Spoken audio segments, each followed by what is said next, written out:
Session 56. Good evening.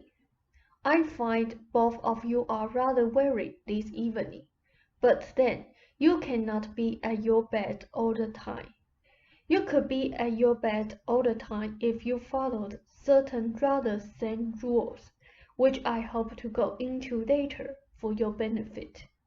Incidentally, the weather does indeed affect your moods, even as your moods affect the weather, and we will also go into this later.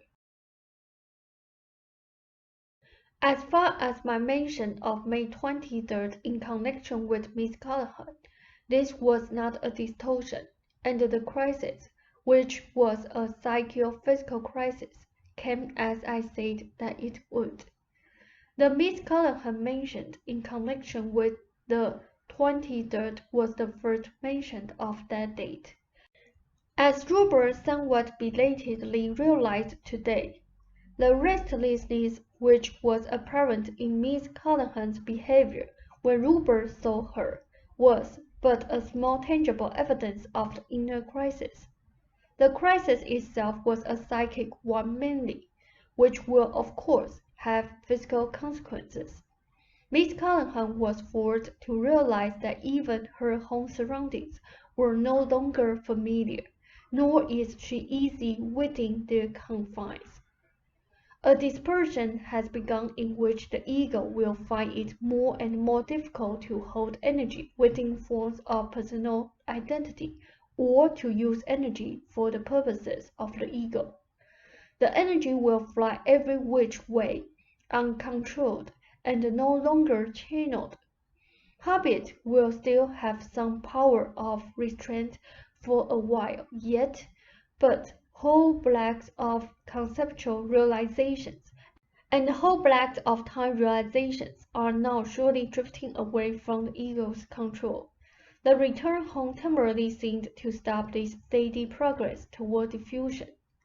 The crisis occurred at 2:30 that morning, when Miss Callahan awakened, momentarily completely naked of ego, face to face with subconscious and sensing the inner self within.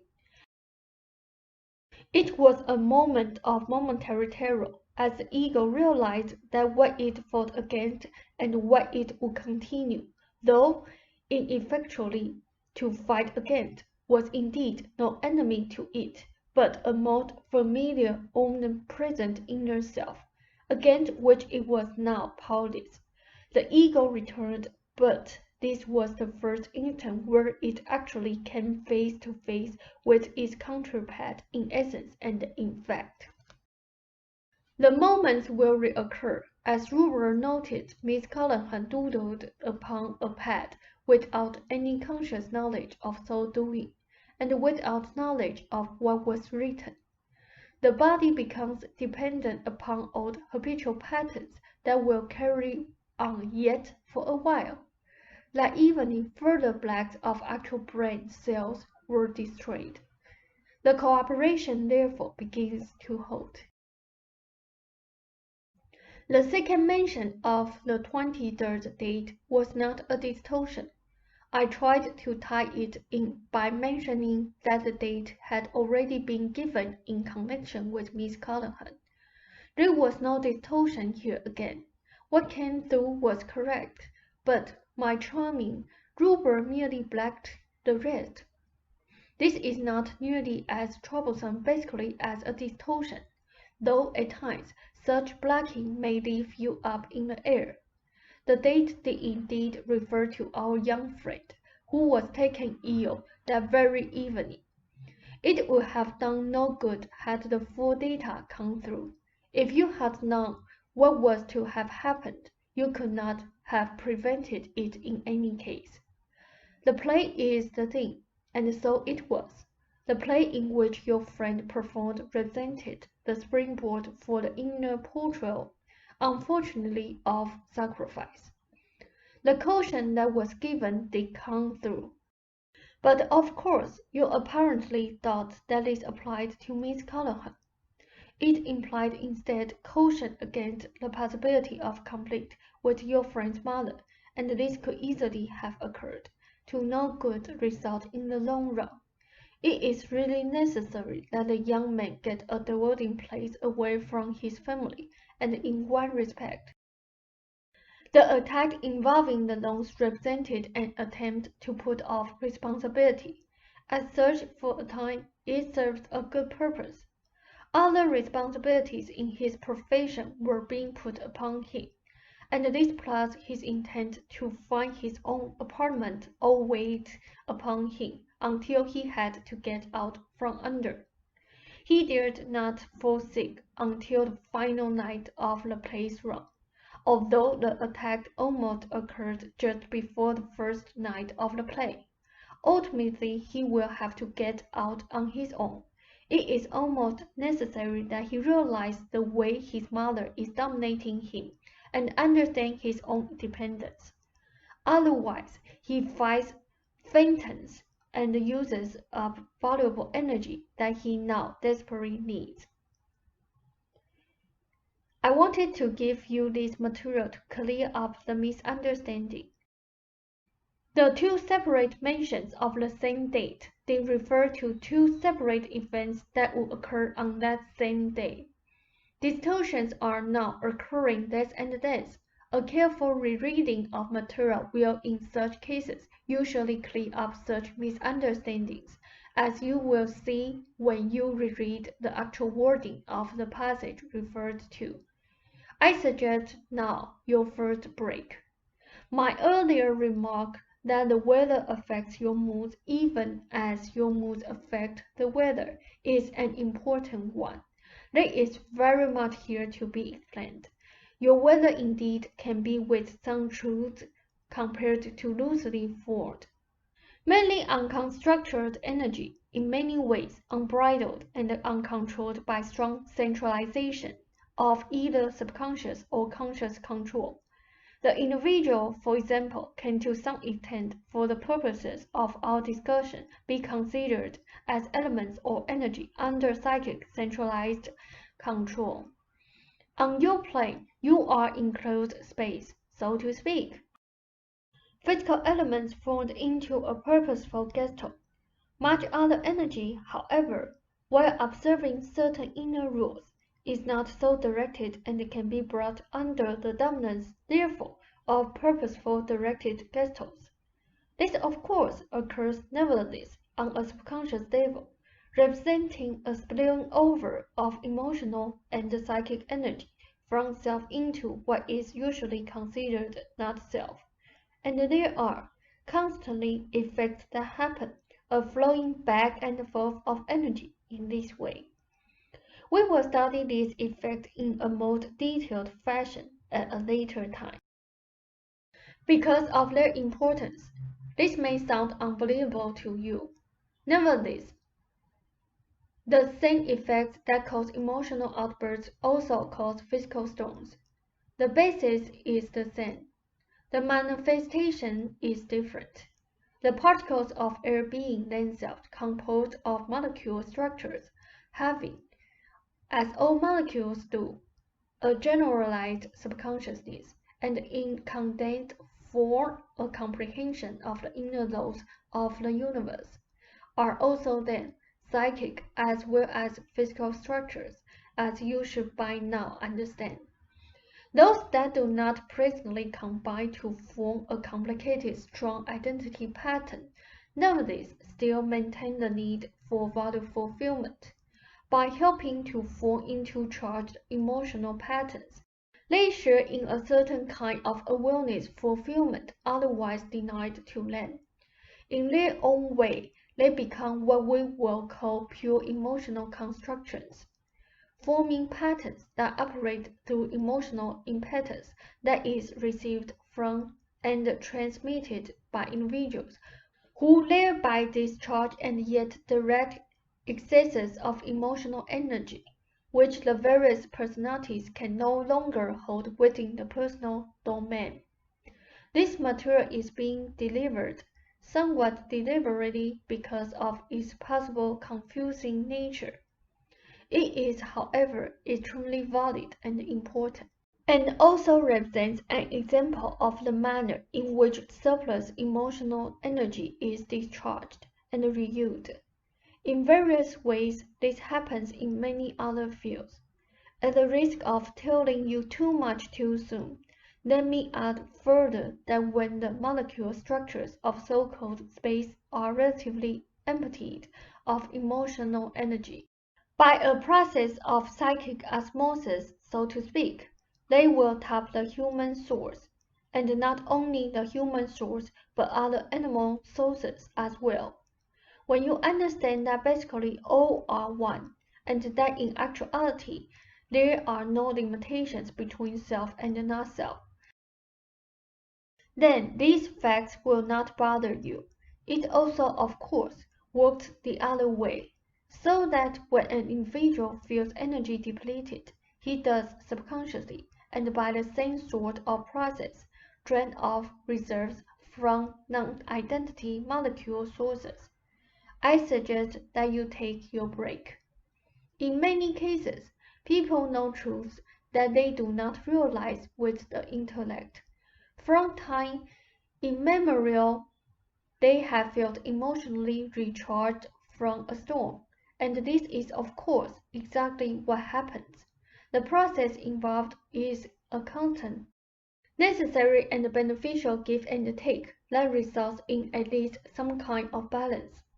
The emotional energy taken from individuals by non-identity molecule structures is of course returned in a recharged and fresh fashion.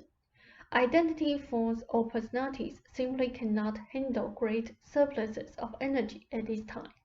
Therefore, the process mentioned indeed acts as an important safety valve. This cannot be stressed too much.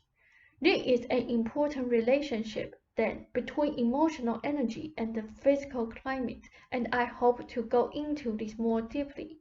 Much energy is used by an individual simply in the construction of the material universe on your plane. Excesses over this survival construction are used in various creative aspects and represent the basics for culture and civilization. Your words are, of course, excess, poorly controlled emotional energy. In many cases, you have been saved from wars by such things as earthquakes, tornadoes of a vast nature, and other physical catastrophes.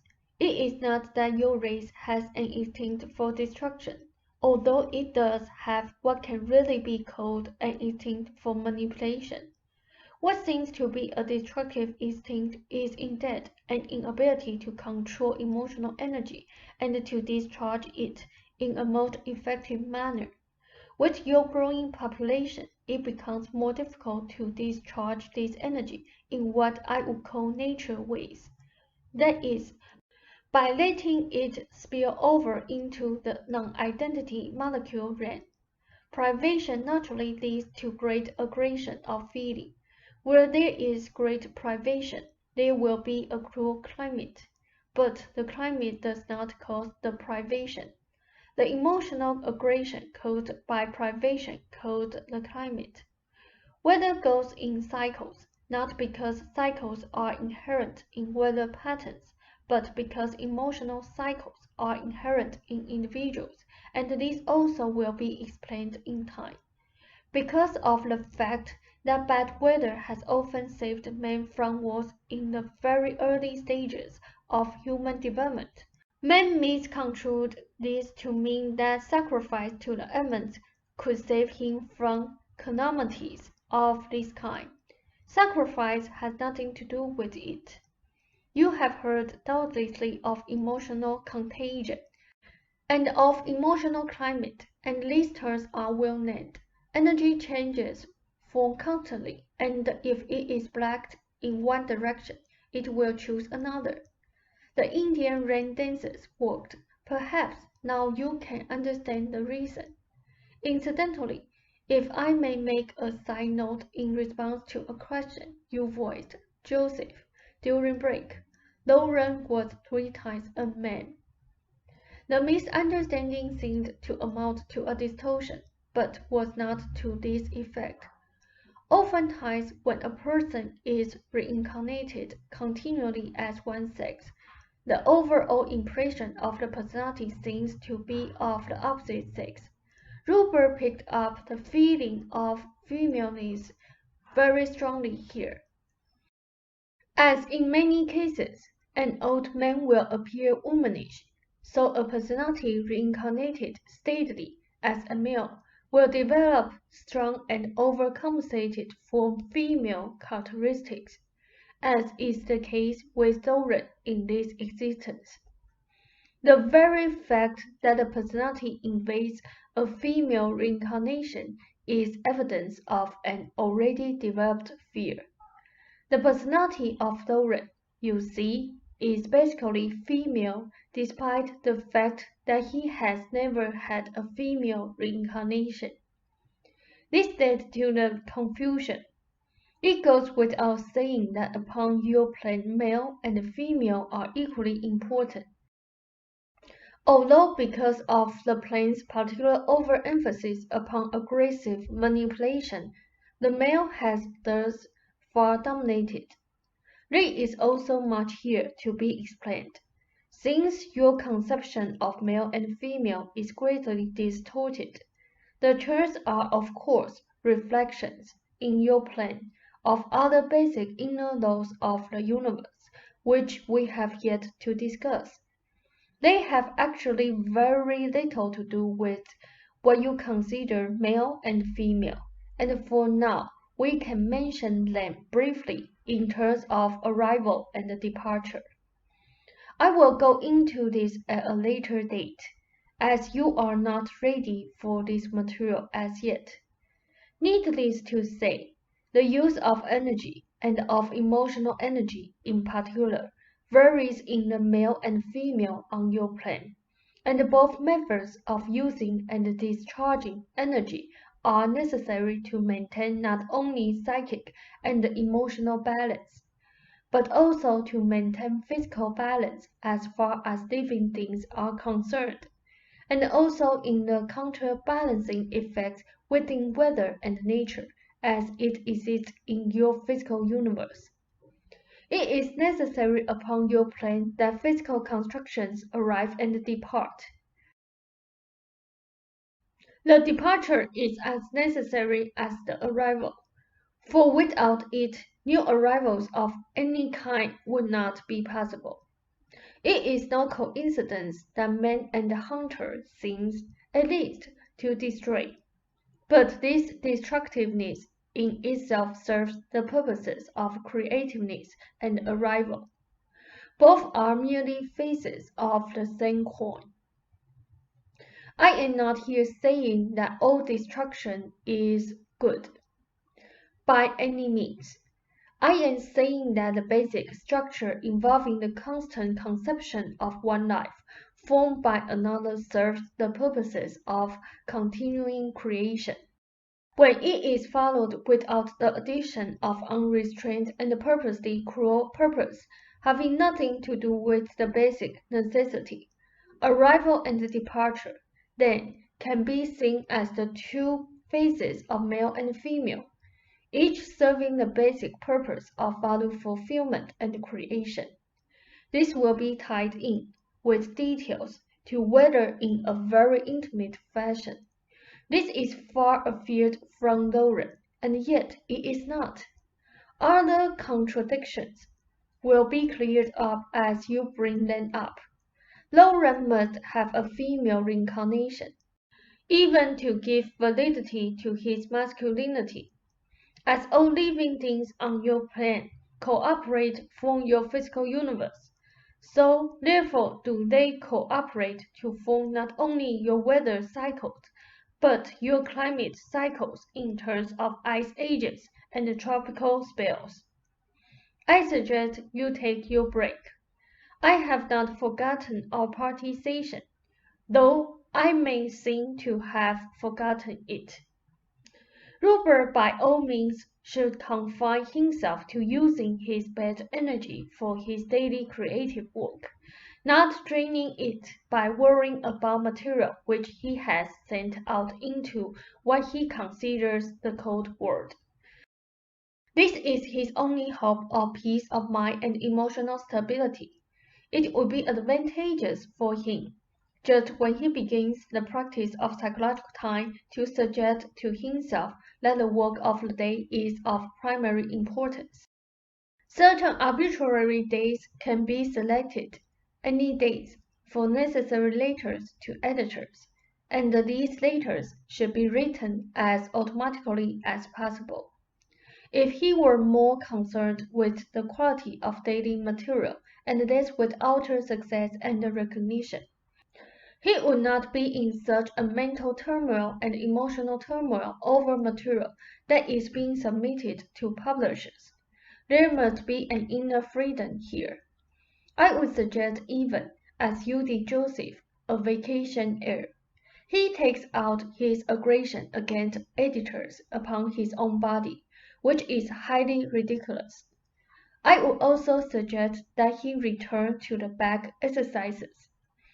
There is somewhat more here, I would say, but I am being blacked. You will both benefit by your vacation later this year, though this time Rupert will need it more than you will.